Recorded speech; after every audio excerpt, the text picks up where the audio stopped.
Israel, America और Iran जंग में दुनिया तारीख बनती देख रही है। सुपर पावर को शिकस्त का सामना है तो इजराइल की जंगी सलाहियत पर सवाल खड़े हो रहे हैं। इस एक महीने की जंग में अमेरिका और इजराइल को जबरदस्त पसपाई का सामना है। इस एक महीने ने न सिर्फ इस पूरे खित्ते की सियासत को हिलाकर रख दिया है, बल्कि आलमी ताकतों के तवाजुन पर भी गहरे सवालात खड़े कर दिए हैं। हैरानकुन तौर पर इजराइल और अमेरिका को बड़े पैमाने पर नुकसान का सामना करना पड़ा है, चाहे वो अस्करी महाज हो, इक्तिसादी दबाव हो या फिर आलमी राय आम्मा की सतह। और दूसरी जानिब ईरान की मज़ाहमत ने इस जंग को एक नए रुख पर लाकर खड़ा कर दिया है, जहां नतायज अब इतने वाजे नहीं रहे जितने आगाज में समझे जा रहे थे। ईरान हर गुजरते दिन के साथ जंग में मजीद मजबूत होता जा रहा है और अब माहिरीन यह कहने लगे हैं कि ईरान यह जंग जीत चुका है। इस जंग में ईरान दरअसल फतेह हासिल कर चुका है और इसके पीछे कुछ वजूहात भी बताई जा रही हैं। दरअसल एक तरफ जहां पर तने तनहा ईरान था, उसके ऊपर पिछले कई सालों से आप देखिए कि पाबंदियां लगी हुई है, उसकी करेंसी बहुत कमजोर है, उसकी जो फौजी ताकत है वो इतनी ज्यादा नहीं है, लेकिन फिर भी वो दुनिया की बड़ी ताकत के सामने एक तरह से डटा रहा। एक तरफ अमेरिका और इजराइल जैसी बड़ी ताकत और दूसरी तरफ तनहा ईरान। लेकिन ईरान के साथ जो सबसे बड़ी मजबूती थी वो दरअसल ईरान के अवाम का इत्तेहाद, उनका भाईचारा, उनकी एकता और इसके अलावा अपनी लीडरशिप पर उनका एतमाद। ईरान के सुप्रीम लीडर आयतुल्लाह अली खामनई ने दरअसल पूरी कौम को जोड़कर रखा। वो तो इस जंग में जरूर शहीद हो गए, लेकिन एक बड़ा पैगाम वो ईरान की कौम को देकर चले गए। और कहीं ना कहीं आयतुल्लाह अली खामनई की शहादत के बाद ईरान एक बार फिर से मजबूत हो गया है। ईरान एक बार एक तरह से और एकजुट हो गया है और ईरान में एक तरह से और भाईचारा एक तरह से और बढ़ गया। और यही दरअसल सबसे बड़ी ताकत है ईरान की इस जंग में, जो अब तक ईरान इस जंग में डटा हुआ है। आप देखिए कि इस जंग के एक महीने में बुरी तरह से ईरान पर अटैक हो रहे हैं। ईरान में अस्पतालों को निशाना बनाया जा रहा है, स्कूलों को निशाना बनाया जा रहा है, आम जो शहरी हैं उनका कत्लेआम किया जा रहा है। इजराइल और अमेरिका की तरफ से लगातार हवाई हमले हो रहे हैं, लगातार एयर स्ट्राइक किया जा रहा है, लगातार तबाह बर्बादी चारों तरफ ईरान में देखने को मिल रही है। लेकिन फिर भी आखिर ऐसी क्या चीज है कि ईरान डटा हुआ है? ईरान की लीडरशिप एक तरफ शहीद हो रही है, ईरान के जो बड़े बड़े कमांडर हैं, जो बड़े बड़े अफसरान हैं, जो फौज को एक तरह से संभाले हुए हैं, वो शहीद हो रहे हैं, लेकिन ईरान फिर भी जंग में डटा हुआ है। आखिर क्या चीज है? दुनिया सोचने पर मजबूर हो गई है। दुनिया अब ईरान की तरफ दरअसल देख रही है और बहुत तो माहिरीन और एक्सपर्ट यहां तक कहने पर मजबूर हो गए हैं कि अब ईरान पूरे मशरिक़े वुस्ता का सुपर पावर बनकर उभरने वाला है। यह जंग जैसे ही थमेगी, ईरान एक बड़ी ताकत के रूप में एक तरह से उभरेगा।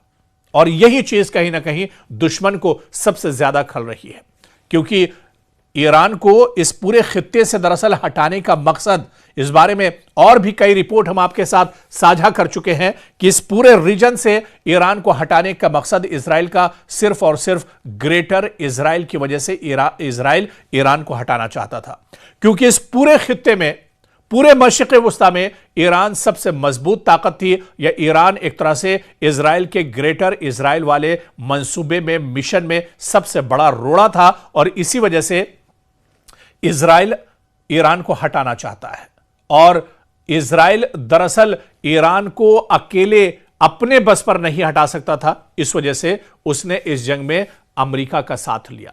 और आज अब देखिए कि इजराइल तो खुद पसपाही हो रहा है, खुद इस जंग में पिसता जा रहा है। इजराइल में बुरी तरह से तबाही हो रही है, आईडीएफ के जवान मारे जा रहे हैं, लबनान की तरफ से भी उस पर लगातार हमले हो रहे हैं, हूती जो मुजाहिदीन है वो भी लगातार हमले कर रहे हैं। दूसरी तरफ अब ईरान को, अमेरिका को भी बड़े पैमाने पर पसपाई का सामना है और उससे भी शिकस्त का सामना करना पड़ रहा है। तो एक महीने के बाद जो नतीजा है वो यही है कि यह जंग ईरान एक तरह से जीत चुका है। दरअसल जो एक महीने का हमारा तज्जिया है, एक महीने जो हमने खबरों में देखा है, जो हमने सोशल मीडिया पर देखा है, जो हमने आज तक कवर किया है और जो खबरें दरअसल आ रही हैं मशरिक़ वुस्ता से, हम तो इसी नतीजे पर पहुंचे हैं कि ईरान इस जंग को एक तरह से जीत चुका है। लेकिन इस एक महीने में आपने क्या कुछ महसूस किया है? आपकी राय, हमारे जो व्यूअर्स हैं वो दरअसल हमारी ताकत भी हैं। आपकी राय इस जंग को लेकर क्या है? इस जंग को आप कहां पर पाते हैं? और इस जंग में इजराइल, अमेरिका और ईरान को आप कहां पर पाते हैं? ईरान इस जंग में इस वक्त कहां पर खड़ा है? एक महीने की जंग के बाद आपका जो रिजल्ट या नतीजा है वो क्या कुछ कहता है? देखिए, कोई भी जंग के हक में नहीं है, हम भी जंग के हक में नहीं है। जो मसले मसाइल हैं बातचीत से हल होने चाहिए। और ईरान भी दरअसल जंग नहीं चाहता था और ईरान के सुप्रीम लीडर अली खामनेई जब शहीद नहीं हुए थे उस वक्त उन्होंने कहा था कि बातचीत से मसला हल हो सकता है, जंग मसले का हल नहीं है, बल्कि जंग तो खुद ही एक मसला है। लेकिन दरअसल इजराइल और अमेरिका ने महज बहाना बनाकर, न्यूक्लियर हथियारों का बहाना बनाकर, एक प्रोपेगेंडा करके, एक झूठ बोलकर ईरान के ऊपर जंग एक तरह से मुसल्लत कर दी। तो जंग जब चल रही है तो ऐसे में आप इसे किस तरह से देखते हैं? ईरान की अभी तक की इस जंग में जिस तरह से ईरान डटा हुआ है, जिस तरह से दुश्मन को मुंहतोड़ जवाब दे रहा है, ईरान को किस तरह से आप इस जंग में पाते हैं? इस जंग से पहले के हालात या इस जंग के बाद के हालात, या जब यह जंग चल रही है, किस तरह से आप देखते हैं?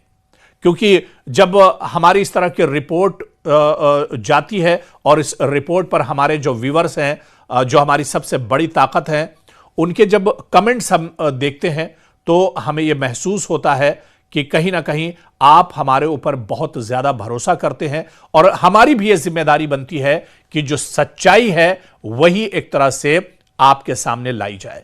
कोई खबर ऐसी ना हो जिसे नमक मिर्च लगाकर पेश किया जाए या बिला मुबालगा या मुबालगे के साथ एक तरह से उन खबरों को पेश किया जाए, सच्चाई से हटकर उन खबरों को पेश किया जाए।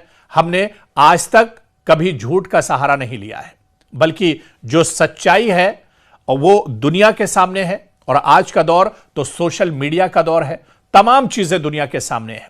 ऐसे में इस जंग का एक महीना आपके सामने है, दुनिया के सामने है। अब आप तय कीजिए, आप बताइए कि इस जंग को आप किस तरह से देख रहे हैं, इस जंग का मुस्तकबिल आप किस तरह से देख रहे हैं। यह जंग कहां पर थमती हुई नजर आ रही है? इस जंग में इजराइल की पसपाई, अमेरिका का जो डर है, अमेरिका का जो खौफ है, और अमेरिका जिस तरह से इसमें अभी तक हारता हुआ नजर आ रहा है, क्योंकि अमेरिका छोटा मोटा मुल्क नहीं है।